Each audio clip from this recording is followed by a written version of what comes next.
Dostlar, Ilhomiddin akamizning iftorlik marosimlari. Alloh taolodan qabul qilsin. Mana hozir iftorlik marosimlarimiz.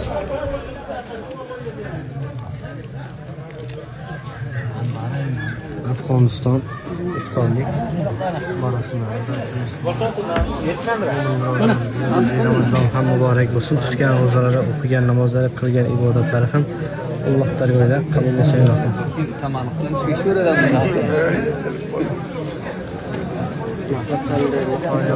Qariyag'a bir qarab ko'ring. Mana qariyag'imizning madrasasi bo'ladi do'stlar. Shu madrasa mashalloh iftorlik marosimi ham mana o'tkazyapti inshaalloh.